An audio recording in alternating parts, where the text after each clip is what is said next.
are listening to the 90 Days Later podcast with Anna Charles, episode 84. Welcome to the 90 Days Later podcast, where I show you how to stop over drinking in 90 days without missing out on life. If you're not an alcoholic, but fed up with saying yes to a drink when you mean to say no, you're in the right place. Hi all, and welcome back to the podcast. Now, before we get started today, I wanted to let you know I have some slots that have just opened up in my coaching calendar because I've had a number of clients graduate with newly transformed relationships around alcohol. I am so thrilled for them. But this means it's an opportunity for you if you're listening to this. So if you know you want to change your drinking, but if you've been wondering when is the best time to take action, I have the answer for you right now. Because every day that you continue as you are, and if every day you continue to drink in response to cravings, I want to let you know you are not standing still. You are actually taking yourself further from your goal because every day you're reinforcing the habit, right? You are strengthening the drink reward response. You're teaching yourself that when you feel a craving to drink, you drink. But you have the choice now to drop that narrative and to take different action. So if you are ready to transform your relationship with alcohol, if you just want this done, then do yourself a favor and let's talk. On our call, which by the way is free, you'll tell me where you are and what you've tried. And then actually on that call, I will build the exact plan to get you to your goal. Whatever you decide, right? You're going to leave the call better informed and you'll know what help is open to you. You can find my calendar at https:90dayslater.co. Right, so that was that bit of advertising, just because I've got the open slots now. And it's actually a rather neat and unplanned segue into today's podcast. I actually planned my podcast topics way ahead of time. I didn't know this was how I was going to introduce today's session, but it just so happens that today I'm talking about taking responsibility, right? Which is just what I was saying about booking yourself some time so you can get started. Anyhow, let's get started with the podcast on taking responsibility. We have an expression in the UK that something can be a bit Marmite. Now, this is because there's a spread called Marmite, and it's actually yeast extract, which sounds disgusting, I understand, but you spread this stuff on bread, on toast, right? I like it in sandwiches with cheddar cheese. Now, that's my Britishness really coming out there for anyone who's wrinkling your nose. Yes, I do like that, melted cheese and Marmite. Anyhow, I think Marmite is delicious, but many others think it's disgusting. It's one of those things where you tend to align around one of the two camps, right? You love it or you hate it. There's no middle ground. Hence the expression, something is a bit Marmite. Now, the reason I have started the podcast talking about Marmite, there is a link, it's coming, is that I actually think that the idea of taking responsibility can be a bit Marmite, right? More and more, this is what I see. There are those people who see themselves as those who take responsibility, and sometimes even for things that they maybe couldn't or is debatable whether they should be held responsible for. And then there are those people who seem to have endless reasons why they can't be held responsible. Now, just me saying this may be a little bit triggering for some of you. You might think I'm saying there's a right and a wrong way to be responsible, or that you always have to be responsible for everything. I'm not, and there isn't. But I do believe that having a strong sense of self-responsibility is a life skill that will serve you well, and also that it's unbelievably important to see yourself as 100% responsible for yourself, you and no one else. Why? Because it changes how we show up. It changes the action we take. It changes the results we create for ourselves. I have a little story I want to tell you. When I was about 9, I wanted this doll. I remember it cost £2. It was a Cindy doll, which is a bit like the UK's version of Barbie. So I wanted this doll, £2. And that was a huge amount of money to me. Huge. Now, it wasn't my birthday and Christmas was a long way off, but I so wanted that doll. I saw it in a mail order catalogue that my nanny used to get, right? And I spent hours poring over it, thinking, I really want that doll. And then in the end, I actually decided I was going to get it. So I saved up my pocket money. I did little extra odd jobs and things like that. And in the end, I managed to save enough to buy the doll. My nanny ordered and paid for it, but, I paid her back. And I remember turning up at her house with a bag full of 1 and 2p pieces, all the coppers, as my mum would say. I still remember how heavy all those coins felt, right? I paid for this out of my own saved up money, and I loved and I treasured that doll more than any other I ever had. But, right, looking at it from the outside, it was just a doll. As I said, I had other dolls. I had probably had more expensive ones than that. I remember I certainly had a much larger one than that. But no doll ever came close to how I felt about that Cindy doll. Now, the thing that made her different was that I had bought her, which again wasn't as simple as just paying for it. I had assumed full responsibility for the acquisition of it. So I had completely different feelings about that doll because of the responsibility I had assumed for myself at the age of 9 to go out and get this thing that to start with had seemed like, an impossible quest at that age. Now, you've probably got a similar story yourself, and I want you to have a think about that, where you really stepped into self-responsibility. And here's where it gets really interesting, the reason I told that story. Just imagine if you were to take that level of responsibility for yourself, if you were looking after yourself and treasuring yourself and making sure you were taken care of by you as much as I did, right, with that Cindy doll. Imagine if you were assuming full responsibility for everything you do, think, say, and feel. All of it. Because that is open to you right now, to all of us. That's our privilege as adult humans. Right? Everything I do is on me, and everything I think is down to me. No one else can do my thinking for me, however much they might think that they can or like to think that they can. Only I can speak my words. And if you've been listening to this podcast for a while, you'll know that we 100% each create our own feelings. So just imagine how powerful you would feel if you could look at all that stuff and be responsible for it, warts and all. But we don't always do that. And it's not because we're lazy or because we're bad people. It's often because we don't see that we actually are responsible. We assume we are thinking, feeling, or acting a certain way because of things that are happening around us and to us. Because that's the way we've been taught, right? That's just what you do. Now, when coaching people, I look out for when my clients use the passive voice. And if you're thinking right now, what on earth does she mean by the passive voice? I'm a bit of a grammar nut. I'm talking about when we say things like he made me, or she made me, or they made me, or my boss made me, or the film made me, as in it made me feel so angry. She made me feel so frantic. My boss made me feel so tired. The film made me feel so angry. He made me feel like I was such a loser when he reminded me of all the times I've tried to change my drinking before but failed.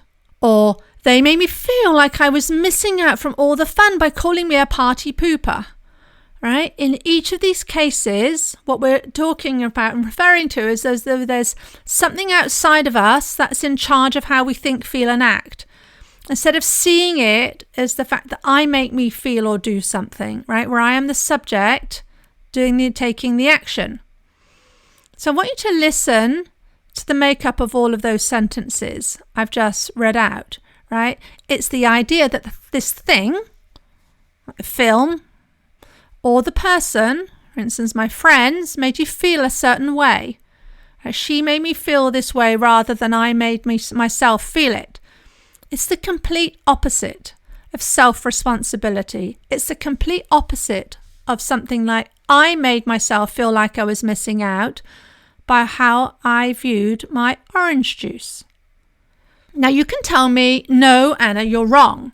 Right? You can see your friend really was responsible for making you feel bad with all the mean things they said. Or if anyone heard those things, they'd react the way that you did. Now, that other person, if you've got a friend who's saying these is what you view to be mean words, they are 100% for sure responsible for speaking the words. But they are not responsible for your response, ever. They cannot be. This is 100% an inside job. And we know this because you could agree with them that you're a party pooper because you're only drinking orange juice, or you could believe they're totally wrong. It's up to you. And the best bit, you don't even need any evidence for this. You can just decide what you want to think. And this matters a lot because when you make someone else responsible for how you are feeling, you are giving your power away. You need those other people to be or to act in a certain way in order for you to feel or act a certain way, right? You need them to be supportive so that then you'll act and feel supported. You can go to feeling supported whatever anyone else does. When you own it, when you fully own that I'm responsible for me, then it's up to you and no one else. It won't matter whatever is happening outside of you. You can just decide for you right now how you want to feel and how you're going to act. And why is that so important? Because if you feel someone is making you feel bad and you drink in response to that negative feeling, you are giving that someone control of your drinking too. And then we feel things like helpless. We say things like, well, he said that to me, and of course I'm going to drink when I hear that. So how can I be responsible for my results as long as he's going around saying that stuff? It triggers me, right? When we're feeling helpless, we don't back ourselves and we don't end up looking for and seeking solutions. Instead, we blame and then we fall into victim mode, right? Blaming ourselves, I want to say, is not the same as accepting responsibility. Now, I see most people, when they blame, what they're doing is they're doing one of three things. They're blaming something external. For instance, the wine tastes too good. They're blaming their personality. I'm an all or nothing person. I don't have an off switch. Right? We say these things as if it's just factually who we are from our core. Or they'll blame their DNA. Oh, it's just in my family tree and my mum always struggled with her drinking, so of course I do. These reasons I will offer are demoralizing. I believed a version of these for so long, and this is when you feel hopeless and helpless. Okay, you might think, so what am I supposed to do? I can't delete all the wine in the world, right? That is so tempting. It just tastes too good for me. I can't change my family tree. Right? So what am I going to do, right? And you can feel stuck. So that's why it's important, again, to realize responsibility and how we're reacting in the world is not outside of us. It's all to do with how we think about these things. And for that, you are, again, totally responsible. Now, I will say, there are times when we likely do not want to feel responsible for ourselves. If we've made a big mistake, for instance, if we've said mean things ourselves, right, to somebody else, anytime, really, when we just want to rewind the clock. But those are the times when it's most important to lean into self-responsibility, because those are the times when we're likely going to feel discomfort and when we're going to want to distance ourselves from how we're feeling. And because what's the go-to way we've taught ourselves to distance ourselves from this stuff? Yep, you got it. We drink, which then just makes us feel bad that we're drinking again. So we blame the wine or our partner for buying the wine, and then we're off stuck in that same old loop again, right? You see how you can step into it and you get kind of stuck in it. But when you learn to stand up for yourself, to accept yourself and love yourself, however much you might wrinkle your nose at the idea of loving yourself, all right, being compassionate to yourself and backing yourself even when things go wrong, right? When you are willing to feel 100% responsible for you, it is the most empowering feeling. It's not comfortable, can be not comfortable at all. But there is a world of difference in how you will act if you are feeling empowered versus if you are feeling helpless. I know this from working with my many clients, right? When they're feeling empowered, we don't see a drink happening. We just don't. It's just not in our future. Whereas when we're feeling helpless or when we're feeling hopeless, it's almost as though drinking becomes a foregone conclusion. So that's why taking responsibility matters so very, very much. So it's come to your favorite bit of the podcast, your homework, when you can take what I've been talking about and put it into action. Because we've spoken about many times on the podcast, there is a huge difference between just learning and applying. You've got to take action. So here are some very simple things you can do today or this week. I want you to start by doing an inventory. I want you to notice, this is very simple, notice whenever you talk or think about such and such made me, right? Well, he just made me. Or if you're talking, you get home from work and you're talking about your day and my boss made me or feel or whatever it is. It's a really obvious sign, right? That we are giving away how we feel responsibility to someone else. I want you to write down your most common ones that you most commonly say.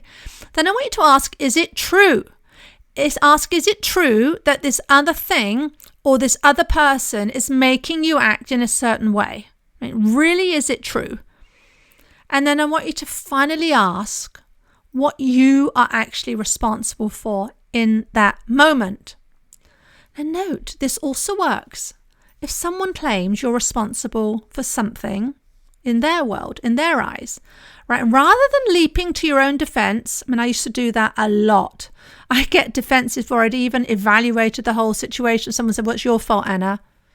You made me blah, blah, blah. I want you to ask, am I responsible? Or even ask, what piece of this am I responsible for? And just asking yourself these questions can show you insights you wouldn't have otherwise seen. I am not saying that you are then taking responsibility for how someone else reacted or how someone else felt, right? That's 100% on them. But this can be a very useful exercise to lean in to where we're actually responsible. Maybe you did say something that the other person could have registered or reacted to. And, this is an opportunity for you to look at, is that how you want to be showing up? Maybe you're fine with it and maybe you're not. But it's an opportunity for us to see how we are showing up in the world and then asking, is that how we want to be? Yes, no, or, if we want to change that. And then I want you to ask yourself how you show up when you act from full responsibility versus from when you feel a bit victim-y, you feel a bit put upon, right? How do you show up? What action do you take? How do you feel about yourself? That will be so illustrative because how we feel in those moments is going to determine how we act. And if this is happening at the end of the day, when it's kind of drinking time, it can make all the difference between whether you reach for the drink or whether you don't, or whether you stick to your plan, whatever that is, or whether you don't. So give it a go. You may not find this easy at first, but like any new process or behavior or habit, you will become more skilled in time. Right, that's it for this week. But don't forget, if you have decided you want to be done with this drinking thing, I can help. I will teach you how to navigate life in a way that will not have you reaching for the wine to feel better because something has triggered you. Instead, I'll show you how to feel responsible for understanding how you triggered yourself. I'll show you how to learn from it and how to create more empowerment for yourself in all areas of your life than you ever thought possible. So go to 90dayslater.co and click on the book a call button. All right, that's it for this week. Thank you so much for listening. I will see you next time. If you like what you're learning in the podcast and you want to take the work further and achieve total freedom around alcohol, let's talk. I help my clients stop reaching for that first glass of wine the moment 6 p.m. rolls around and they don't miss out on life. And we do it in 90 days. The effect is permanent. Email me for more information on anna@90dayslater.co. And if you did enjoy the show, I'd really appreciate if you'd leave a rating and review to help others find the 90 Days Later podcast.